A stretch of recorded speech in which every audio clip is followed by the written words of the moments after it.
Andito na naman tayo sa nagbabagang showbiz balita. Panoorin natin ang video nila Catherine Bernardo at Danielle Padilla kung saan ay naging trending sila ngayon dahil ayon nga sa mga netizen ay nagkabalikan na ang dalawa. Panoorin natin ang video na ito.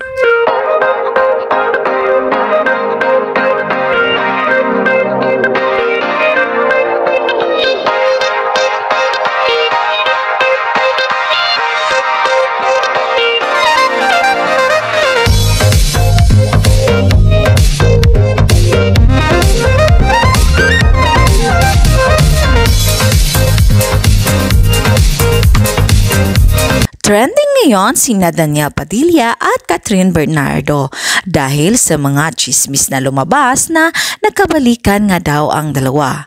Nakita ng mga netizen ang mga pagka-sweet ni Danielle kay Catherine Bernardo sa kanilang show sa ABS-CBN para sa Pasko. At naging trending din lalo na ngayong araw na ito ay inedit ni Danielle Padilla ang kanyang announcement na break up na sila ni Catherine Bernardo sa kanyang IG account kung saan ay nilagyan niya lang ito ng ikaw at ako.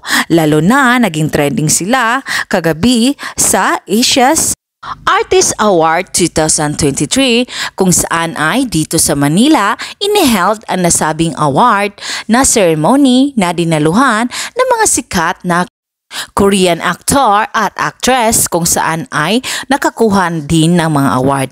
At kasali na dito sina Catherine Bernardo, Danielle Padilla at si Milay Cantiveros. At makikita sa mga video at pictures na sweet si Danielle kay Catherine Bernardo. Kaya naging maugong ang mga spekulasyon nga nagkabalikan nga ang dalawa. At naging trending nga sila lalo na sa mga action ni Danielle Padilla tungo kay Catherine Bernardo. At ang mga komento naman ng mga netizen ay naging marupok daw ngayon si Catherine Bernardo kay Danielle Padilla. Panoorin natin ang kabuuan na nasabing video nila Catherine Bernardo at Danielle Padilla at huwag kalimutang maglagay ng komento sa video na ito.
Thank you sa panonood sa nasabing video nila Catherine Bernardo at Danielle Padilla. At ikaw, ano ba ang spekulasyon mo na nagkabalikan nga ba ang dalawa? For more showbiz updates, don't forget to like, subscribe, and share.